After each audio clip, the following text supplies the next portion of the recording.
Madame, Monsieur, bonsoir. Merci d'être au rendez-vous du journal sur la télévision togolaise, dont voici les titres.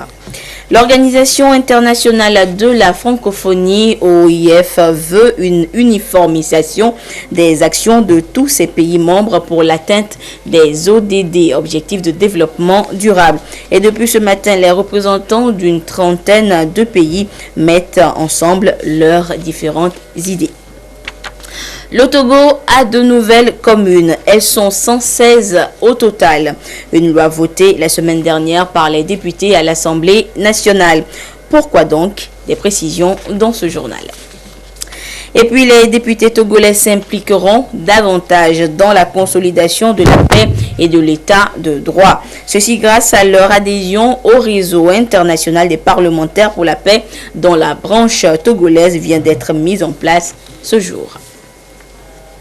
Voilà pour les titres une fois encore. Bonsoir.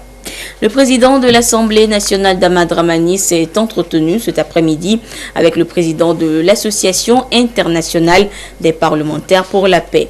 Dr Thomas Walsh est allé présenter au chef du Parlement les idées de cet immense réseau qui vient d'ailleurs d'être implanté dans notre pays. Nous écoutons Dr Walsh au micro de Yasmine Kodia.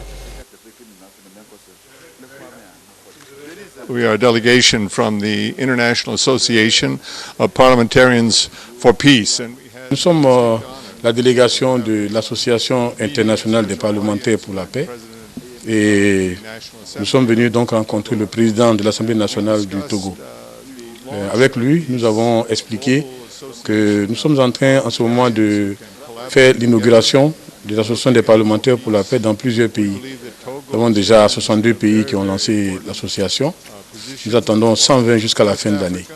Nous pensons que les parlementaires devraient se mettre ensemble pour collaborer, travailler pour résoudre les problèmes auxquels notre monde est confronté. Le terrorisme, le sous-développement, la cohésion sociale, tous les problèmes auxquels les dirigeants sont confrontés. Nous avons reçu une réponse très positive de M. le Président de l'Assemblée nationale du Togo, qui s'est réjoui du fait qu'on a tenu cette réunion ici aujourd'hui et qui s'est montré disponible pour accueillir même des sommets régionaux et sous-régionaux ici au Togo. Regional meetings here, so we will take him up on that offer and continue to collaborate. Notre pays fait donc partie officiellement du réseau international des parlementaires pour la paix.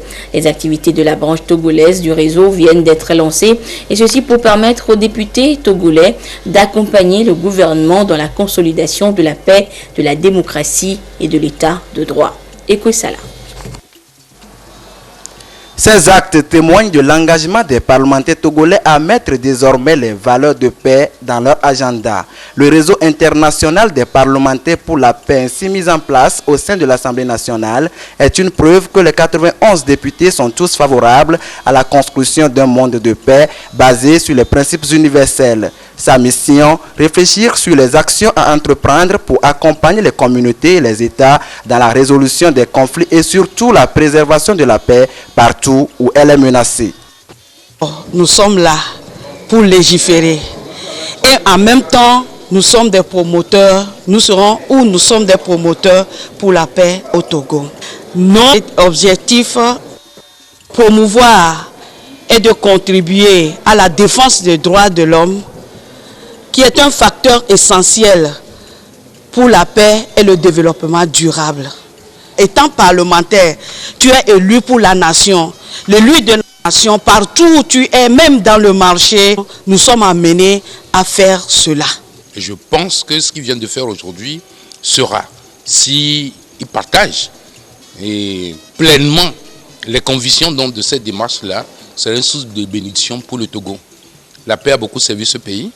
Nous voulons encore du moins la renforcer, que les Togolais se fassent confiance, qu'ils se donnent la main, qu'ils produisent davantage, qu'ils partagent pour que nous puissions de toute façon être heureux dans notre pays et attirer également de toute façon l'extérieur vers nous. Le réseau des parlementaires est présent dans 104 pays. Il entend également favoriser le dialogue entre les parlementaires au-delà des clivages politiques, culturels et religieux afin de relever les défis liés à la paix dans le monde. Le président de la Fédération pour la paix universelle a félicité le Togo pour son adhésion à ce réseau et surtout pour ses différentes missions de maintien de paix et de sécurité en Afrique et dans le monde. Un réseau qui pourra avoir pour cadre de discussion et d'échange le futur siège du Parlement. Une bâtisse en réalisation, fruit de la coopération sino-togolaise que le président de l'Assemblée nationale est allé une fois encore visiter cet après-midi en compagnie de l'ambassadeur de Chine au Togo. Le compte rendu avec Yasmine Kodia et Esther Laclé. Le futur siège de l'Assemblée nationale du Togo prend progressivement forme. Sur le chantier, plus de 200 ouvriers togolais et chinois s'activent pour la livraison de l'édifice dans le délai. Les travaux sont à 49% réalisés ici à Kégué. Constat fait par le président de l'Assemblée nationale Dama Dramani qui avait à ses côtés l'ambassadeur de Chine au Togo. C'est un fruit de coopération amicale entre le Togo et la Chine. Et tout récemment, le vice-président de l'Assemblée de Chine a visité le Togo et avec son Excellence, Monsieur le Président de l'Assemblée du Togo, sont très satisfaits de l'évolution du travail. Et je dois aussi profiter de l'occasion pour féliciter le travail efficace des techniciens et ouvriers togolais et chinois qui ont travaillé jour et nuit sur le chantier et qui ont bien réalisé plus de la moitié des travaux. Le plan de l'édifice est composé de 3 blocs comprenant une grande salle des plénières, un hall, des bureaux, une galerie, des passerelles et des espaces verts. Construit sur une superficie de 10 hectares, le nouveau siège devrait être prêt en juillet 2018. Il est le fruit de la coopération entre le Togo et la Chine. Le chantier a progressé de plus de 10% depuis notre dernière visite. Ça veut dire que ça évolue très bien.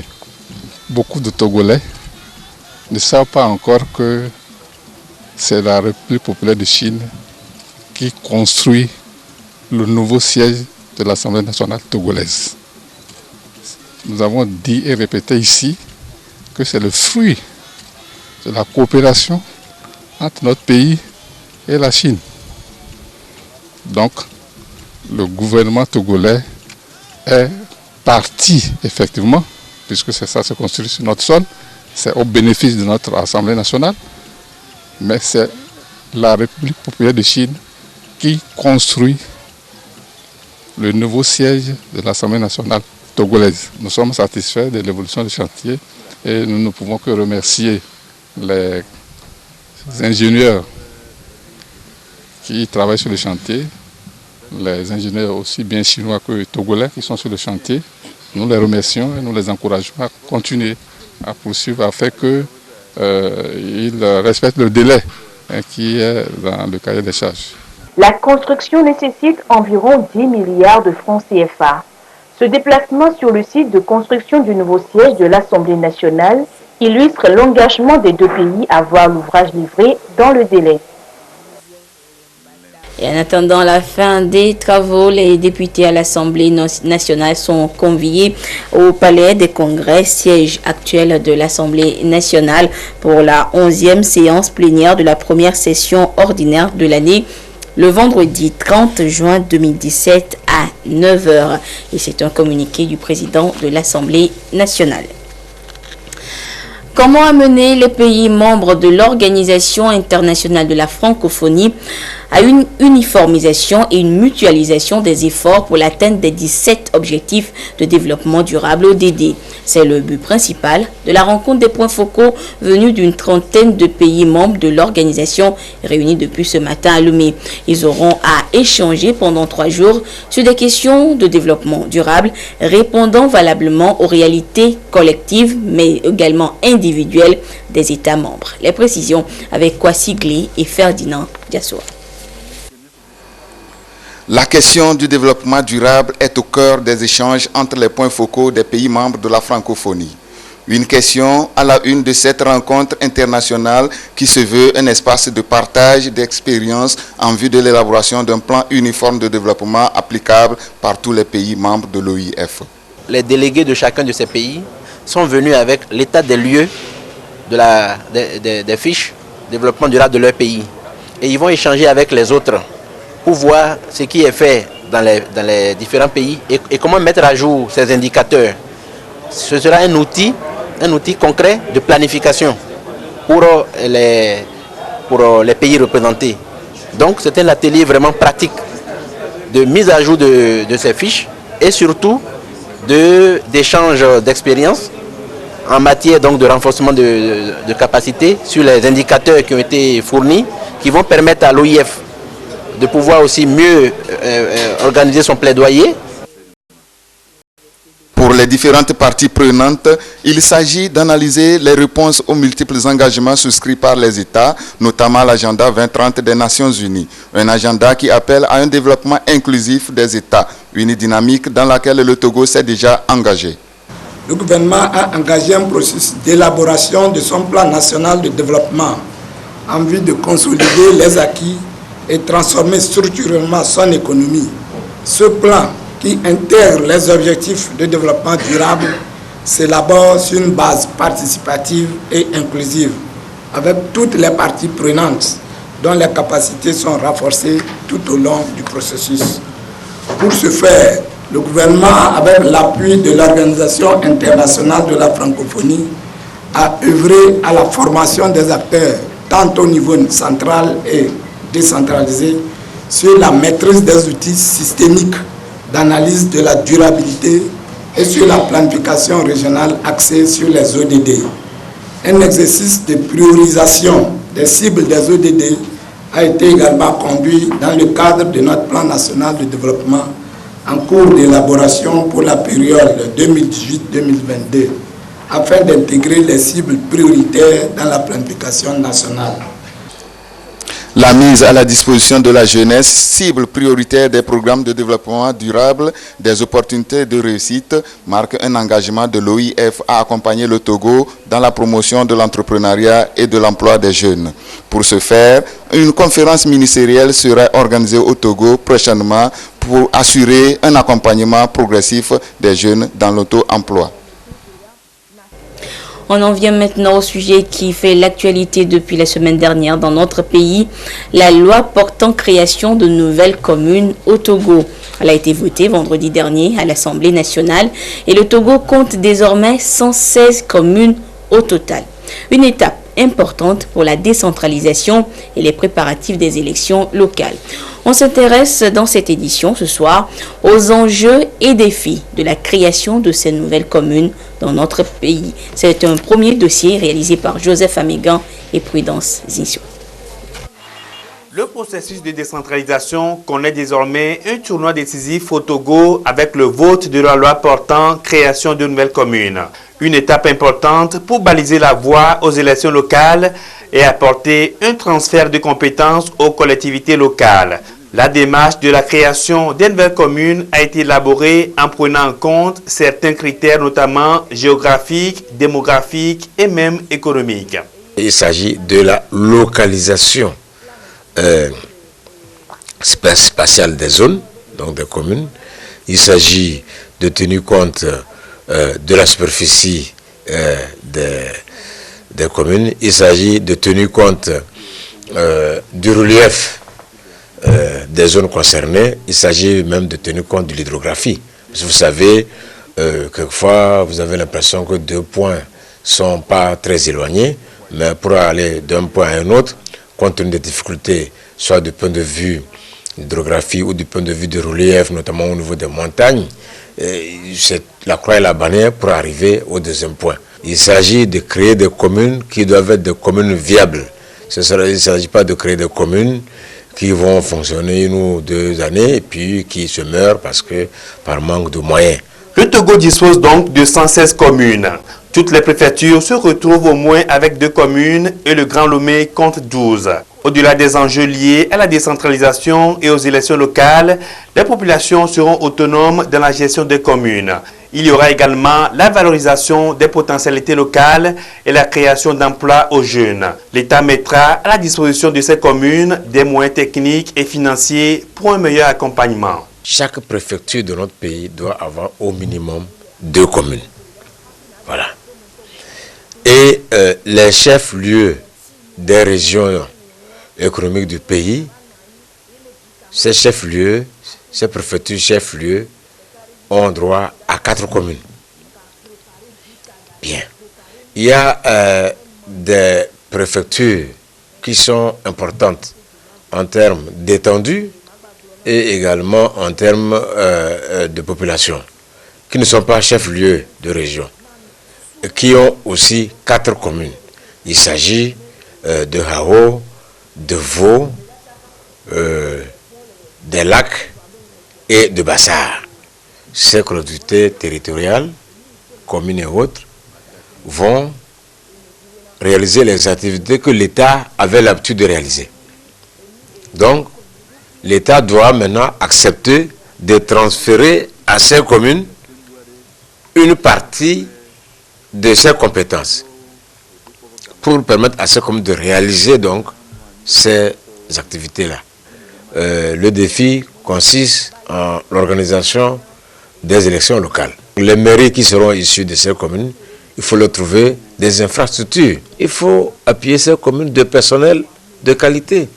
Parce que, bon, les élus locaux, bon, ce sera des élus locaux avec leurs compétences diverses et variées, leurs origines diverses et variées, mais il leur faudra des gens de valeur, des hommes et des femmes bons pour les aider dans la conception technique, pour les aider dans la planification, pour les aider sur les aspects juridiques, pour les aider sur les aspects financiers, pour les aider sur les aspects administratifs. Donc l'État doit s'organiser pour mettre à la disposition de ces futures mairies, communes, ces compétences. Et enfin, l'État, un autre défi important, c'est que l'État lui-même aussi accepte de mettre à la disposition des communes les moyens financiers pour leur permettre de faire face aux dépenses d'investissement et d'équipement.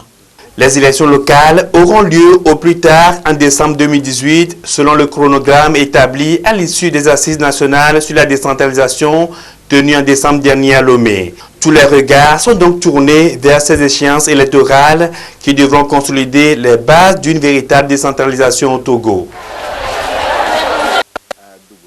Le Togo est désormais donc découpé en 16 communes dans la perspective, en 116 communes dans la perspective des prochaines élections locales.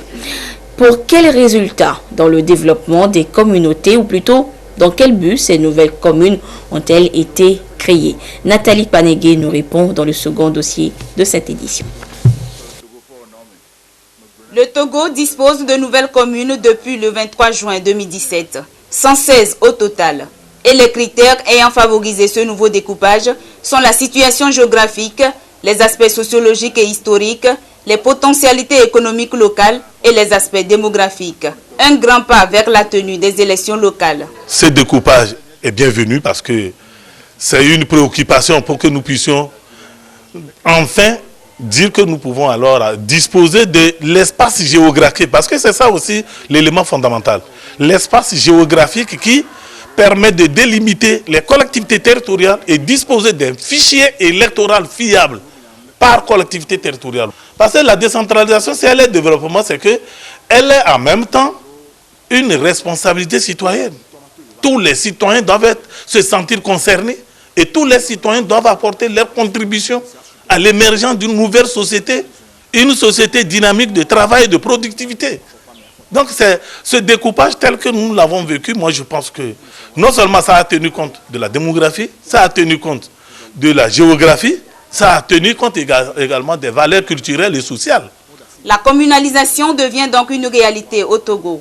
Désormais, les cantons seront mis ensemble. Une recomposition pour répondre aux exigences de la décentralisation, laquelle se fait par les hommes, avec les hommes et pour les hommes. Lomé sur le plan papier, sur le plan juridique, n'est pas encore à la hauteur de ce que nous appelons Lomé commune aujourd'hui. Parce que Lomé commune était pratiquement la cuvette de Lomé. Mais aujourd'hui, quand vous prenez les quartiers comme Didiolet, GTA, Agbelepe-Dogan, un peu Adidogomé, Baguida, tout ça là, jusqu'à Agonivé, Lomé n'a plus de limites. Il fallait alors recomposer la commune de Lomé. Ça c'est un. Deux, quand vous allez à l'intérieur du pays, je prends l'exemple par exemple de la ville de Palimé. Quand vous prenez la ville de Palimé, le canton de Podji est devenu un quartier de la ville, de la commune de Palimé, mais qui n'est pas juridiquement dans la commune. Quand vous prenez la commune de Sokoré, le quartier Pangalam, qui est aujourd'hui pratiquement le centre de la ville de Sokoré, est devenu une partie intégrante de la commune de Sokoré. Et qu'il fallait nécessairement lui donner la force juridique qui permet de faire en sorte que le quartier Pangalam se sente concerné par les affaires de la commune. Si je vais encore plus loin, je parle de Kara. Vous voyez la ville de Kara.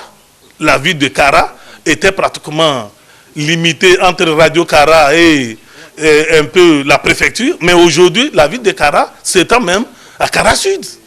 Vu que la décentralisation est une politique de transfert des attributions de l'État vers des collectivités territoriales afin qu'elles disposent d'un pouvoir juridique et d'une autonomie financière, la création des 4 nouvelles préfectures, à savoir Mo, Agonivé, au tissu des Kwendia l'Ouest, prévoit en clair une plus large autonomie pour ces nouvelles communes. Autre actualité, l'inadéquation entre la formation et l'emploi reste le premier facteur de chômage des jeunes.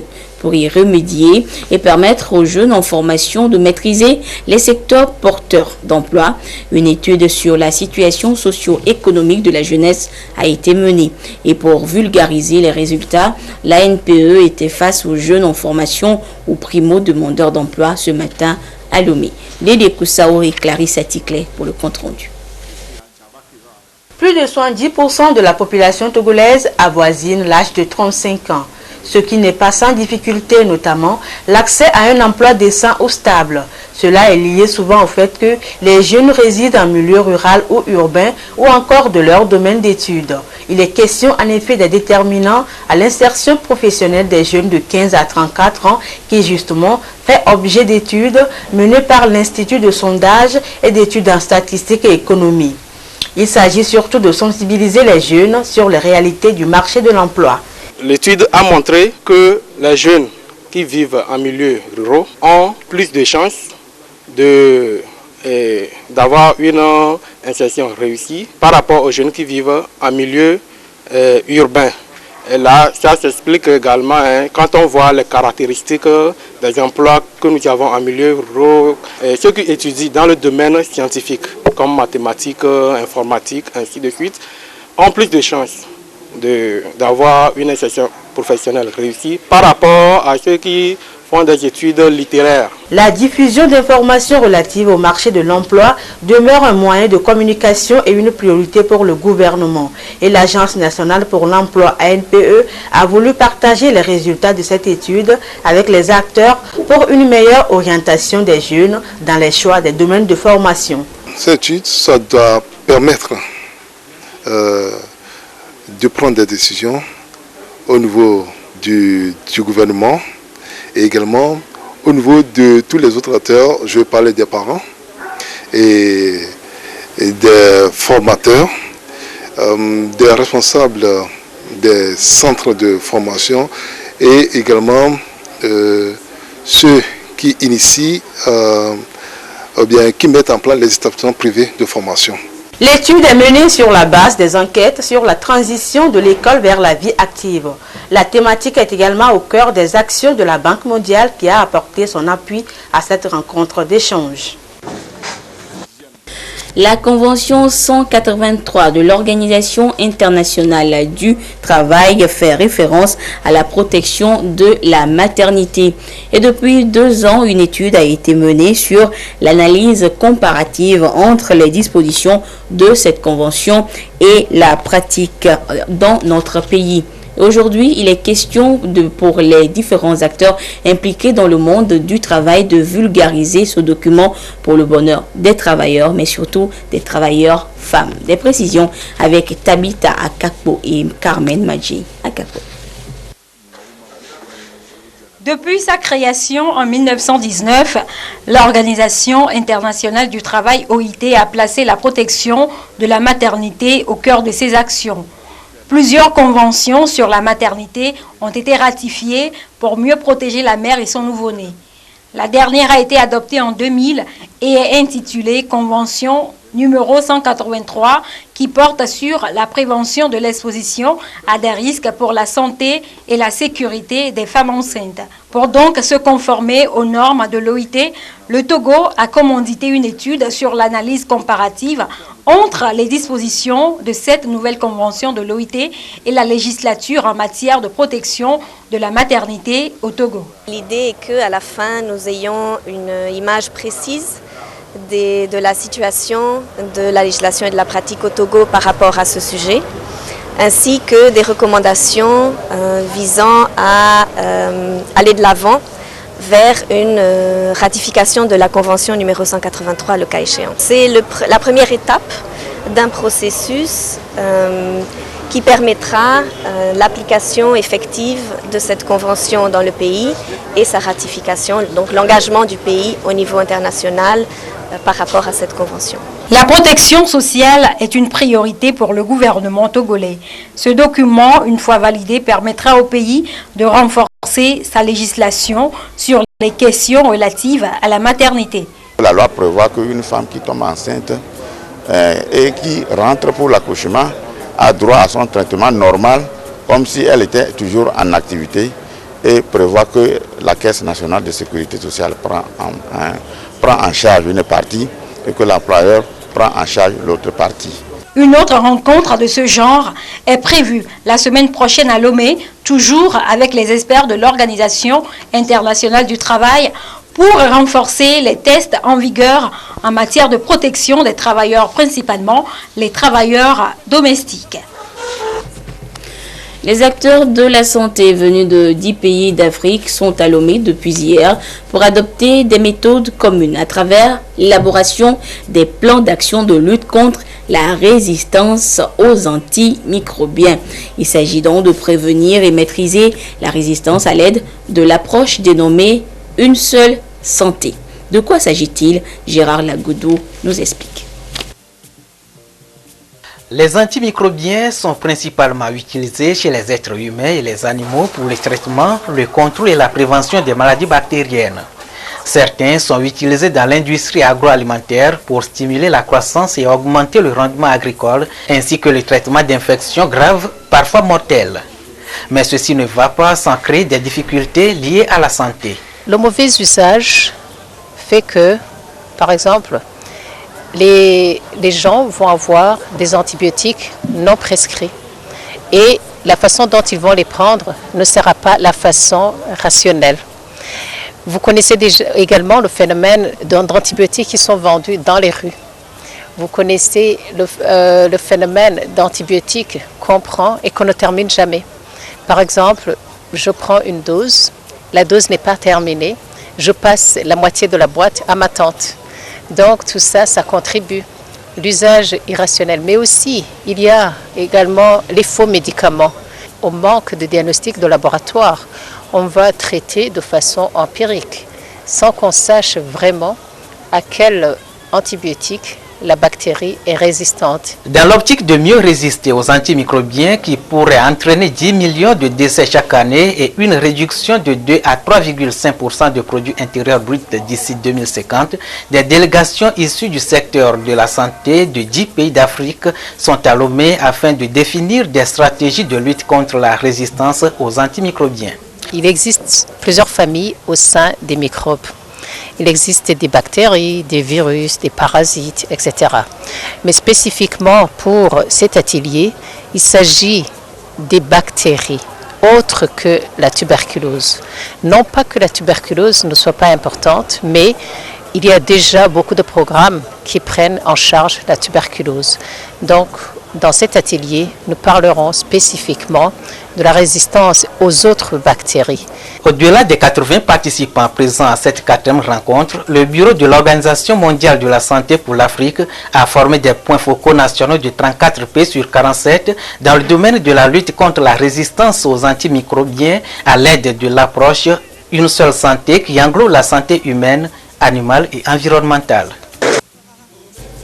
Dans le reste de l'actualité, notez que le Forum africain du carbone démarre demain à Cotonou, au Bénin. Décideurs politiques, porteurs de projets et financeurs se réunissent pour évoquer la lutte contre le changement climatique sur le continent. Les pays africains ne font pas partie des gros émetteurs, mais l'Afrique est particulièrement touchée par les conséquences de ce fléau. L'accord climat entre en application en 2020 et d'ici là, ces différents acteurs définiront entre autres l'avenir des marchés du carbone ou plutôt la compensation au carbone. On en vient maintenant à cette cyberattaque mondiale qui vise depuis hier les institutions des grandes entreprises, notamment dans le monde francophone. On parle là du logiciel de rançon qui profite une fois encore d'une faille dans Windows. Suivez. Trap. Pas facile à prononcer, apparemment très difficile à éviter. Le logiciel a débuté sa route malveillante en Ukraine. Des entreprises de haut niveau comme cette banque ont été attaquées à travers leur système Windows. Les gens reçoivent un email avec des pièces jointes. Ils ouvrent ces pièces et leurs ordinateurs sont infectés. Puis tout le réseau d'ordinateurs de leur compagnie est infecté. Simplissime et ravageur. Après l'infection, un message indique qu'il faut payer $300 en bitcoins, une monnaie virtuelle, pour retrouver le bon usage. Sortir la carte bleue, une mauvaise idée pour les spécialistes. Il n'y a pas de garantie que vous obtiendrez une clé de décryptage si vous payez. En plus, c'est simplement mettre de l'argent dans les poches des criminels et encourager de nouvelles attaques. Chez Rosneft, une des plus grandes entreprises de pétrole au monde en Russie, il a fallu basculer sur des serveurs secours. À Tchernobyl, l'agence qui gère le confinement des vieux réacteurs a dû s'employer à mesurer les radiations manuellement, comme il y a plusieurs décennies. Ukraine, puis Russie, Pologne, Italie, maintenant États-Unis, Allemagne. Plus d'une centaine d'entreprises ou institutions sont touchées. Le virus ressemble à WannaCry, son prédécesseur qui avait attaqué en mai dernier. Alors d'où vient-il? Piste russe? Pirate nord-coréen? Pour l'instant mystère. Il n'y a pas vraiment de preuves. Le problème avec ces armes électroniques, c'est que si vous les lancez, elles peuvent vous revenir dessus et éventuellement vous frapper. Donc des États ne peuvent pas les lancer en premier. Pour moi ici, ce sont juste des criminels avides d'argent. Et quand on sait que le logiciel incriminé coûte $28 et qu'il peut se trouver sur le net, beaucoup de monde effectivement peut être suspect. Vigilance donc sur la toile. Au Togo, le gouvernement rappelle à la population que la traditionnelle opération Togo propre des premiers samedis du mois aura lieu ce samedi 1er juillet 2017 de 6h à 8h sur l'ensemble du territoire national. Il invite à cet effet les habitants des quartiers, des villes et campagnes, les chefs des services administratifs, les responsables des sociétés publiques, parapubliques et privées, les autorités municipales, traditionnelles et religieuses, les comités de développement des quartiers, les associations et organisations de défense de l'environnement et de promotion du civisme et de la citoyenneté à se mobiliser pour le succès de cette opération. Les associations et groupes organisés qui désirent bénéficier de la couverture médiatique des organes de presse publique et de l'assistance technique de l'ANASAP sont priés de prendre contact avec les responsables de la direction de la formation civique joignable au numéro 90 91 55 11 au 90 27 82 18 qui se chargeront de communiquer aux services précités les lieux qu'ils ont retenus pour leurs opérations de salubrité. Et voilà, c'est sur ce communiqué que se referme cette édition. Merci de votre fidélité à la télévision togolaise. Et Dem Soussoukpa vous retrouve à 22h30 pour la dernière édition du journal. Au revoir.